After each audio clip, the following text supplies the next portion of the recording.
எவராகிலும் இந்த உலகத்துல இருக்க எல்லாரும் ஒரு பந்துனா அது சொந்தம், பந்துக்கள் அப்படின்னு சொல்றோம்ல, சொந்தம் இறந்து விட்டால் எல்லோரும் விசனப்படுகிறார்கள். டெஃபினட்டா நம்ம எல்லாருமே துக்கப்படுறோம் சொந்தங்கள் உறவுகள் இறந்தா. அதற்கு என்ன காரணம் அப்படின்னு கேட்கிறார். ஏன், எதுக்கு நம்ம துக்கப்படுறோம்? அவர்கள் ஆத்மா அழிவில்லாதவர்கள் அல்ல, அவங்க ஆத்மா அழிய போறது இல்ல, அப்புறம் ஏன் நம்ம துக்கப்படுறோம் அப்படிங்கறதுதான் கேள்வி. பகவானை தங்கள் சிஷியனாக எனக்கு ஸ்பஷ்டமாக இதனை சொல்ல வேண்டும். உங்களுடைய சிஷியனாக என்னை ஏத்திக்கிட்டு தயவு செய்து கருணை கூர்ந்து எனக்கு இதுக்கு ஒரு ஞானத்தை கொடுங்க அப்படின்னு கேட்கிறார். உடனே முனிபுத்திரன் சொல்ல ஆரம்பிக்கிறார். ராஜனே கேளும், மகாதேவியின் மாயையினால் ஜனங்கள் மோகமடைந்து தங்கள் ஆத்மாவை அறியாமலே வியர்த்தமான சதா வச்சனப்படுகிறார்கள். நம்மளுடைய துக்கத்துக்கு காரணம் என்னன்னு சொல்றாரு. திருப்பியும் படிக்கிற கேட்டுக்குங்க. மகாதேவியின் மாயையினால் ஜனங்கள் மோகமடைந்து தங்கள் ஆன்மாவை அறியாமல், நான் யார் என்று அறியாமல், நான் ஆன்மா என்று அறியாத காரணத்தினால் வியர்த்தமான புரோஜனமின்றி சதா விசனப்படுகிறார்கள். சத்தான தங்கள் ஆத்ம தத்துவத்தை அறிந்து கொள்ளாதிருக்கிற வரையில் ஜனங்கள் விசனப்படுகின்றனர். நமக்கு துக்கம் எப்பங்க முடியும்? எனக்கு துக்கம் இல்லாத வாழ்க்கை கிடைக்குமா, எனக்கு கவலை இல்லாத வாழ்க்கை கிடைக்குமா என்று கேட்டீர்கள் என்றால், உங்களுடைய உண்மை சொரூபமான ஆத்ம தத்துவத்தை நீங்கள் உணராத வரைக்கும் உங்களுக்கு துக்கம் முழுமையாக உங்களை விட்டு விலகாது என்றுதான் நீங்க சொல்லுகிறார். அதனை அறிந்துவிட்டால் மறுபடி ஒருபொழுதும் விசனப்படுவதற்கு இல்லை. நீ ஆத்ம தத்துவத்தை உணர்ந்துட்டேன்னா உனக்கு துக்கமே கிடையாது அப்படின்னு இங்க சொல்றார்.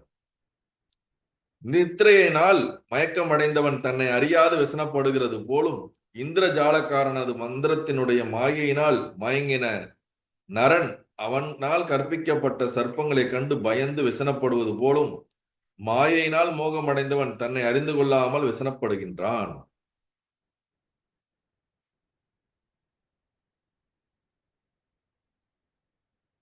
இந்திரஜாலக்காரனது மந்திரனுடைய மாயையினால் மயங்கிய ஒருவன், ஒரு மேஜிஷியன் நம்மளை அவன் ஒரு மேஜிக் பண்ணி நம்மளை மயக்கமடைய வச்சுட்டா, இல்லை அவன் கண்ட மேஜிக்னால ஒரு பாம்பு கிம்பு உருவாக்கி நம்மளை பயன்படுத்துறானா எப்படி பயந்து அதனால நம்ம துக்கப்படுகிறோமோ, அது போல இந்த மாயையினால் உருவாக்கப்பட்டிருக்கக்கூடிய இந்த விஷயத்தை எல்லாம் நமக்கு உண்மை என்னதுன்னு தெரியல. மாயையை ஆட்டுவிப்பவன் மாயாவி, இந்த மேஜிக்கை பண்றவன் மேஜிஷியன். அது போல இந்த மாயை ஆட்டு வைக்கக்கூடிய ஒருத்தன் என்ன பண்றான், எல்லா இந்த உலகத்தையும் படைச்சு நம்மளையும் அதுக்குள்ள வச்சு அதுல நம்மளை மோகத்தை ஏற்படுத்தி எதையோ ஒண்ணு பண்ண வச்சு இந்த உலகத்துல நம்ம துக்கப்பட வச்சுக்கிட்டே இருக்கிறான்.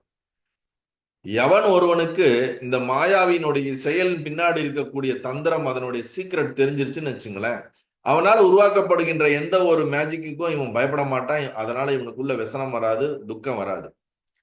அது போலதான் இந்த உலகம் ஏன் படைக்கப்பட்டிருக்கிறது, எதனால் படைக்கப்பட்டிருக்கிறது, நான் யார், இதை படைத்தவன் யார், உண்மையிலே அந்த மாயாவி யார், இந்த மாயைனா என்ன, ஈஸ்வரன்னா என்ன, ஜீவன்னா என்ன, நான் யார், இதெல்லாம் எவன் ஒருத்தனுக்கு தெளிவா அனுபவபூர்வமா புரிஞ்சிருச்சோ அவனால இந்த மேஜிக் ஷோல நடக்கிற எந்த ஒரு மேஜிக்லயும் அவனால அதுல ஆச்சரியப்படுறதுக்கோ துக்கப்படுறதுக்கோ பயப்படுறதுக்கோ வாய்ப்பு இல்லை அப்படிங்கிறார். ஏன்னா பொய்யான ஒரு பாம்பை உருவாக்குறான், அதை பார்த்து அவன் மேஜிக்கை பார்த்து நம்ம பயப்படுறோம். திடீர்னு மேல இருந்து ஏதோ உழுவுற மாதிரி மேஜிக் காட்டுறான், பயப்படுறோம். இதெல்லாம் அவனுடைய நுணுக்கம் என்ன பண்றான்னு தெரியாததுனால அவனால வெளிப்படுத்துற எல்லாத்தையும் பார்த்து நம்ம துக்கப்படுறோம். அதே போல இந்த உலகத்துல என்ன நடக்குதுன்னு, ஏன் இப்படி நடக்குது, ஏன் இது நடக்குது, ஏன் அது நடக்குது, இது பின்னாடி என்ன நடக்குதுன்னு நமக்கு ஒரு இதனுடைய தந்திரம், இதனுடைய சீக்ரெட்ஸ் தெரியாததுனாலதான் நமக்கு துக்கம். நம்ம பார்க்கறதெல்லாம் சத்தியம்னு நினைச்சிட்டு வாழ்ந்துட்டு இருக்கிறோம், பார்க்கறதெல்லாம் உண்மை நினைச்சிட்டு எடுத்துட்டு இதுல எப்படி வாழ்றதுன்னு தெரியாம வாழ்ந்துட்டு இருக்கோம். அதனாலதான் துக்கப்படுறோம்னு இங்க சொல்றாரு. மாயையினால் மோகம் அடைந்தவன் தன்னை அறிந்து கொள்ளாமல் விசனப்படுகின்றான். அப்ப நம்மளாம் என்ன பண்ணப்பட்டிருக்கோம், மாயையினால மோகப்பட்டிருக்கின்றோம். நம்மளை மயக்கி வைத்திருக்கிறது இந்த மாயை. இந்திர காரணனது உளவு தெரிந்தவன், உளவுனா என்னது, அவன் எப்படி செய்யறான் அந்த ட்ரிக்கு அப்படின்னு தெரிஞ்சவனுக்கு அவன் பண்ணக்கூடிய எந்த மேஜிக்லயும் அவனுக்கு அதனால பெரிய ஆச்சரியம் வராது. இங்க இந்த ஷர்ட்டுக்குள்ள இருந்து இந்த கோட்டுக்குள்ள இருந்து அவன் எடுக்கிறான், ஆனா நமக்கு தெரியல, நமக்கு வெளியே எடுக்கும்போது புறா வர மாதிரி தெரியுது, பார்த்தா அவன் கைக்குள்ள இருந்து எங்கேயோ ஒருத்தர் தான் அவன் உள்ள வச்சிருந்தது தான் எடுக்கிறான். இதுல என்ன ஆச்சரியம் அப்படின்னு நம்ம சொல்லிடுவோம். தெரியாதவனுக்கு என்ன இருக்கும்? ஆஹா, எங்க இருந்து எடுத்தா அப்படி, எங்க இருந்து வந்தது, திடீர்னு ஆள் இங்க மறைஞ்சா அங்க வந்துட்டான்னு நினைப்போம். ஆனா அது ட்ரிக்கு தான். அந்த ட்ரிக்ஸ் தான் நமக்கு வந்து சர்ப்ரைசிங்கா இருக்கு. அதான் இங்க சொல்றாரு. இந்திரக்காரனது உளவு தெரிந்தவனுக்கு எவ்வாறு ஒருபொழுதும் அவன் வசனப்படுவதில்லையோ, அப்படி அவனுக்கு அந்த ட்ரிக்கு தெரிஞ்சவன் மத்தவங்கள பார்த்து என்ன பண்றான்? சிரிக்கிறான். இந்த ஞானி என்ன பண்றான்? தனக்கு புரிஞ்சிருச்சு, என்ன ஏதுன்னு தெரிஞ்சிருச்சு. சாதா மக்களுக்கு புரியல இல்ல. அவங்க அதை பார்த்து பயப்படுறாங்க, துக்கப்படுறத நினைச்சு, அடடா உங்களுக்கு தெரியாததுனால தானப்பா கஷ்டப்படுறீங்கன்னு அவனை பார்த்து பரிகாசப்படுறான் அப்படின்னு சொல்றாரு. மற்றொரு இந்த விவரம் தெரிந்தவன், உளவு தெரிந்தவன் என்னது, இந்த ட்ரிக்க தெரிந்தவன் அந்த காட்டுற மேஜிக்கை பார்த்து கஷ்டப்படுறவங்கள பார்த்து, இது கூட தெரியாம இப்படி இதுக்கெல்லாம் போய் இப்படி நினைக்கிறீங்களே அப்படின்ற மாதிரி சொல்றாங்களாம். ஆத்மாவை அறிந்தவர்கள் மாயை நின்றும் விடுபட்டவர்களாய் ஒருபொழுதும் விசனப்பட மாட்டார் என்பது மாத்திரமன்று. மாயையினுடைய ஒர்க்கிங் ப்ரொசீஜர் என்ன நடக்குதுன்னு தெரிஞ்சிச்சுன்னா அவங்க எதுக்குமே துக்கப்பட மாட்டாங்க. உண்மை போல மாயையின் மயக்கத்தால் விசனப்படுவர்களை பரிகாசம் செய்வார்கள். இந்த மாதிரி மாயையில மாட்டிக்கிட்டு கஷ்டப்படுறவங்களை பார்த்து பரிகாசம்னா என்னது? பாவப்படுவதா? பரிகாசம் செய்கிறார்கள். ஐயோ பாவம், என்ன பண்றது, இப்படி கஷ்டப்படுறாங்களே, உண்மை தெரியாம இப்படி கஷ்டப்படுறாங்களே, ஞானம் இல்லாம இப்ப துக்கப்படுறாங்களே, ஞானம் இருந்துச்சுன்னா துக்கம் தேவையா? தேவையில்லையே அப்படின்னு நினைக்கிறாங்களாம். ஆகையால் நீர் ஆத்ம தத்துவத்தை உணர்ந்து கடப்பதற்கு பிரயாசமான மாயையை தாண்டி அடிக்கடி ஆத்ம அனுசந்தானம் செய்து மகாவீரனை மோகத்தில் உற்பன்னமான சோகத்தை ஒழிக்கவும்.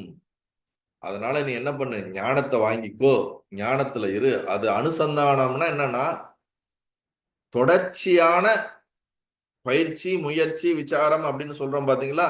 அனுசந்தானம், ஒரு இது விடாம அந்த பலன் கிடைக்கிற வரைக்கும் அதை தொடர்ந்து வந்து அபியாசம் செய்வது தான் அனுசந்தானம் அப்படின்னு சொல்லுவது. அந்த அனுசந்தானம் செஞ்சு மோகத்தினால உருவான, இக்னரன்ஸ்னால உருவான இந்த விஷயத்த நீ என்ன பண்ணிடு? துக்கத்தை அழிச்சிடுங்கிறாரு. நல்லது.